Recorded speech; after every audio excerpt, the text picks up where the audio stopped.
Welcome back. My name is Nick, and I have Kyle here with me. Pecos with a zero on Instagram. He's a super talented artist. Go check him out. And today we're deep diving on Irving from Severance.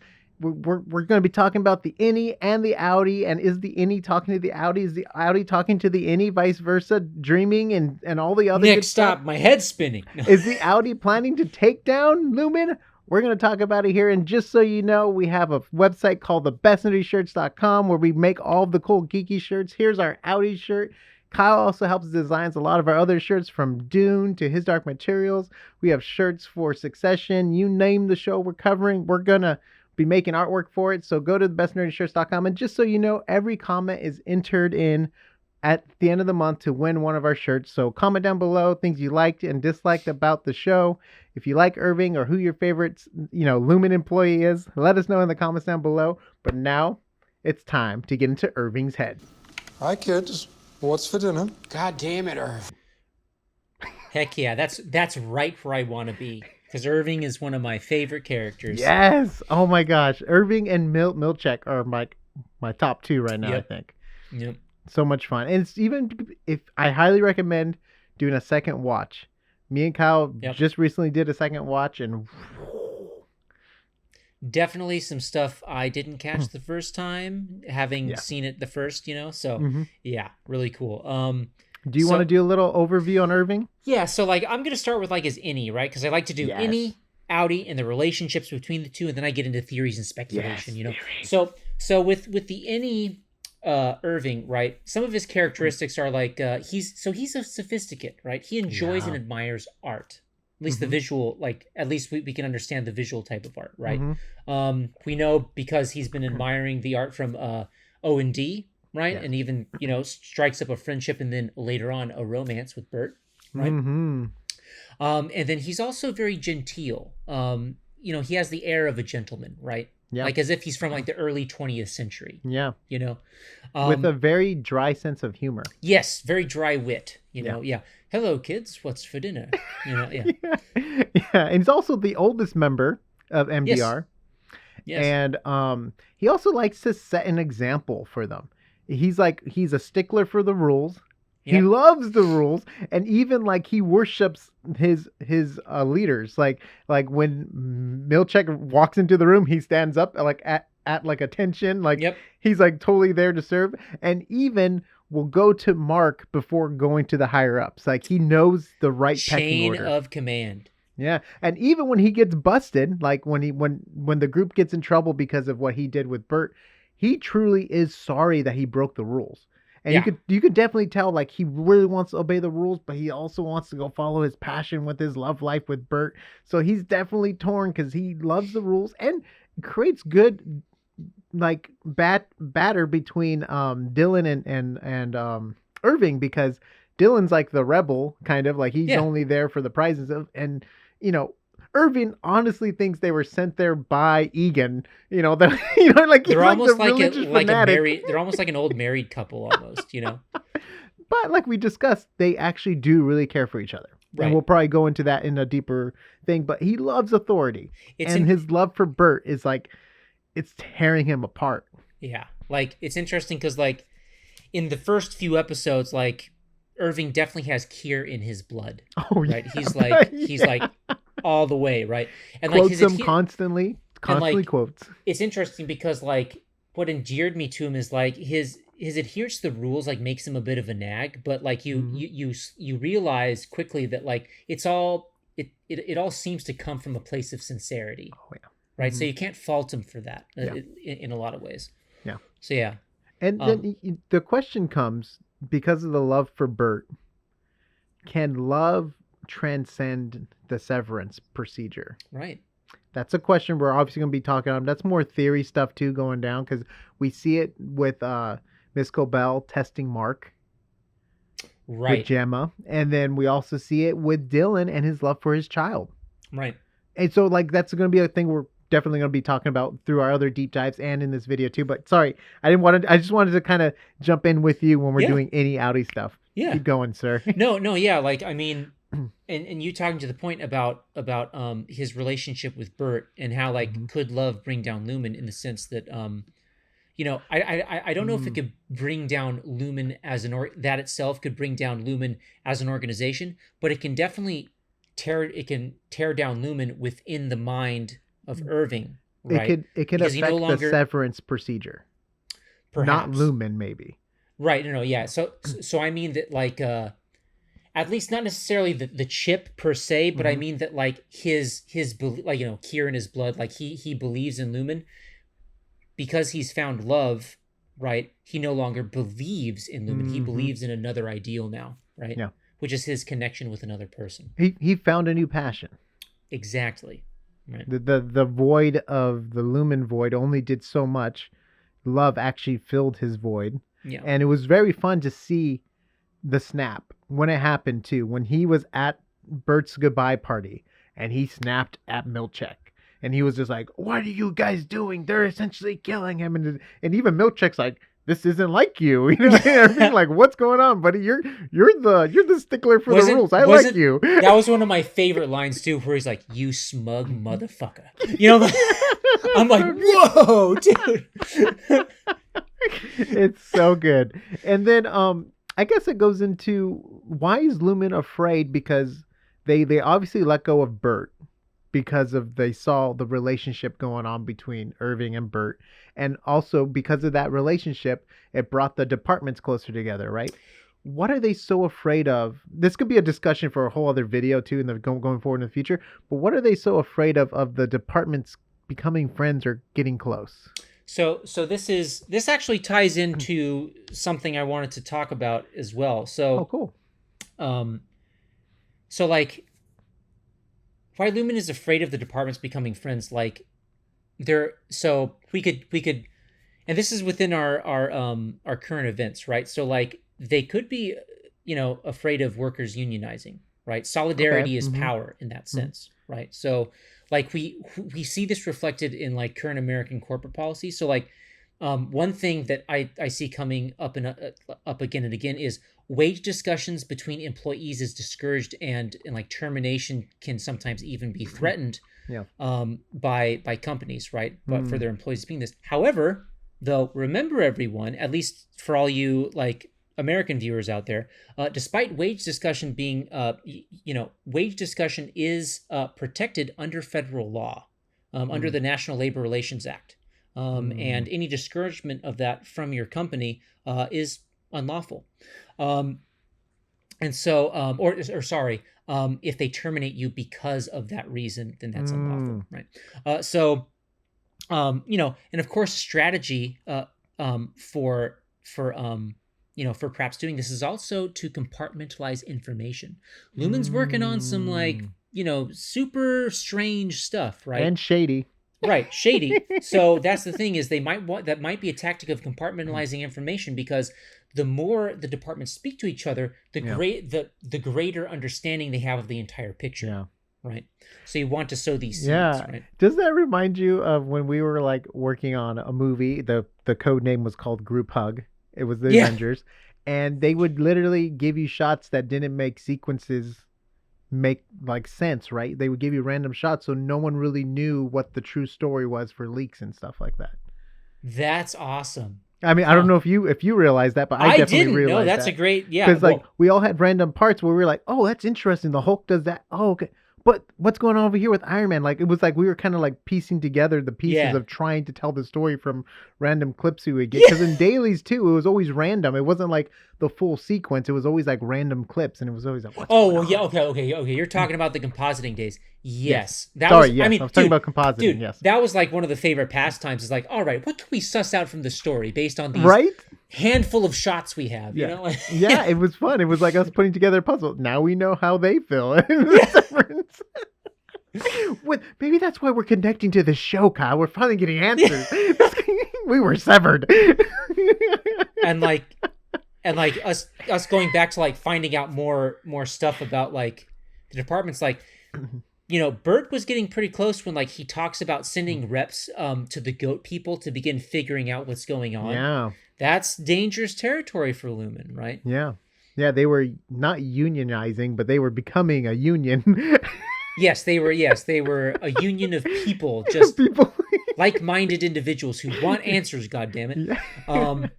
And then that's gonna lead us to we pretty much we know Irving goes to wellness a lot. Yeah. And it's because he's sleepy.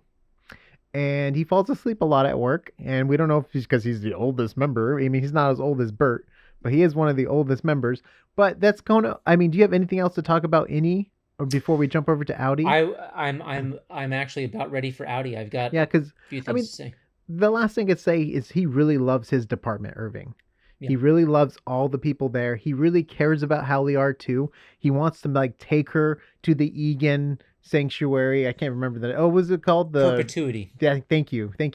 And so they go there. He really wants to do what he can to get her excited about the job, and he really does care about Mark and the choices he makes with the book. He finds the book, he delivers it to Mark. He's like, "You're gonna do the right thing." Like, he really puts his faith in people. He really does, and sincerity. He's a good guy.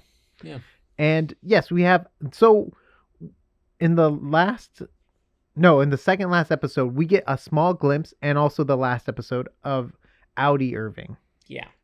I guess it was only the second to last episode because that was any Irving being Audi Irving. But anyways, do you want to talk about Audi Irving?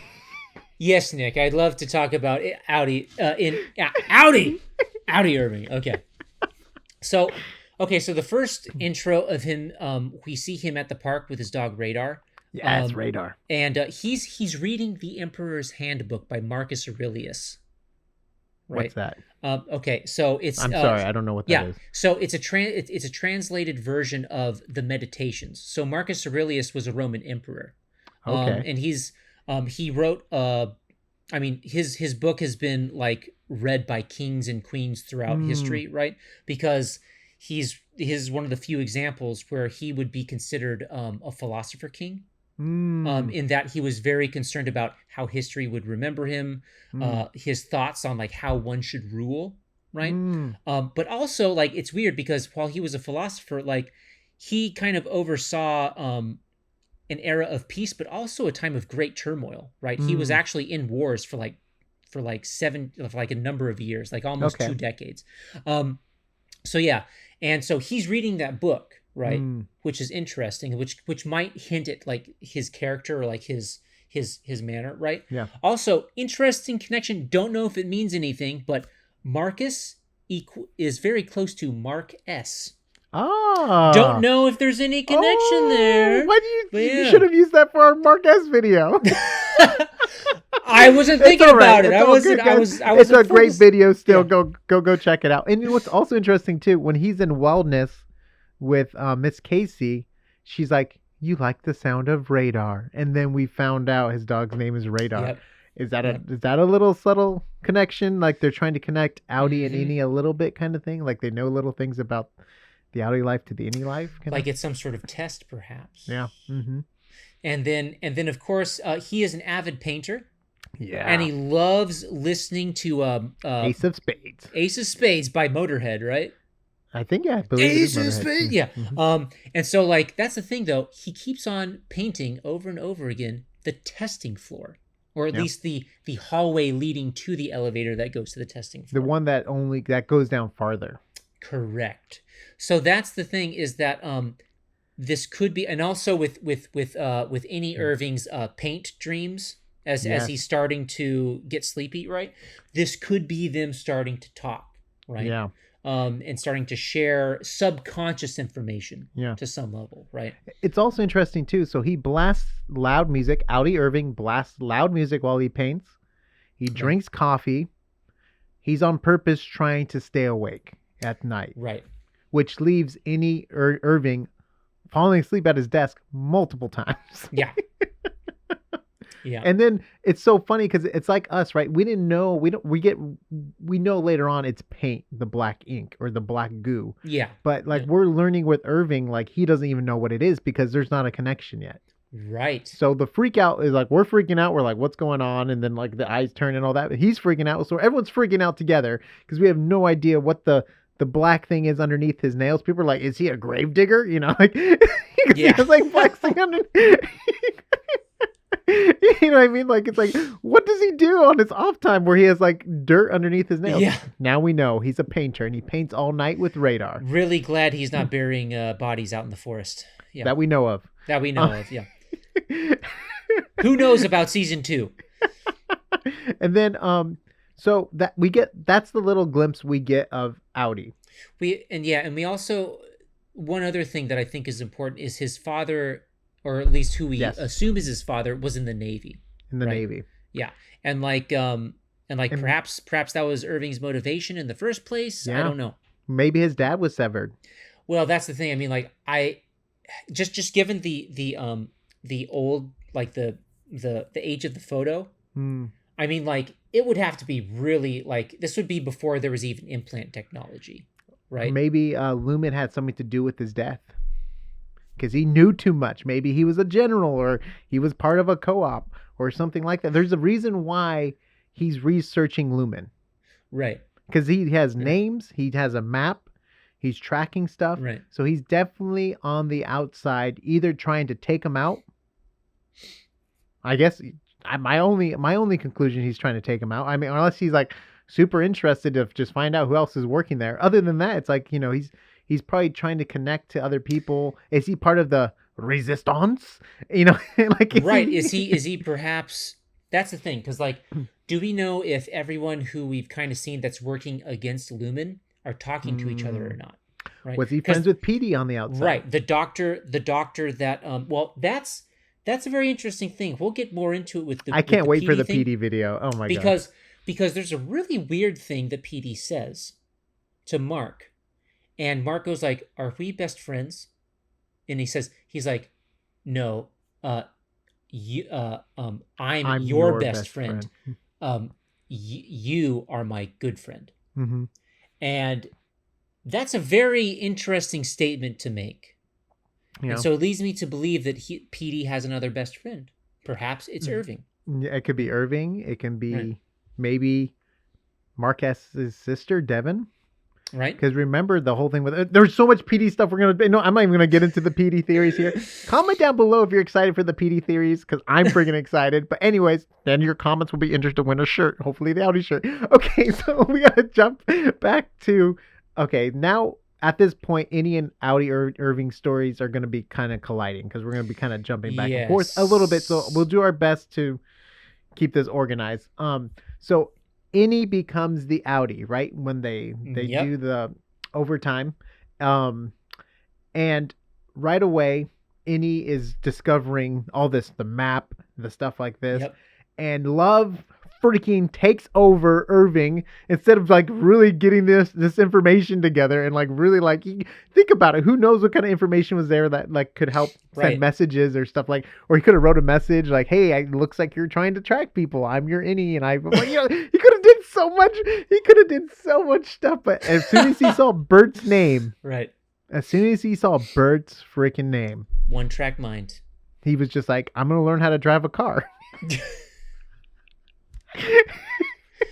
That, yes, you know, love truly does prevail. Anything for love.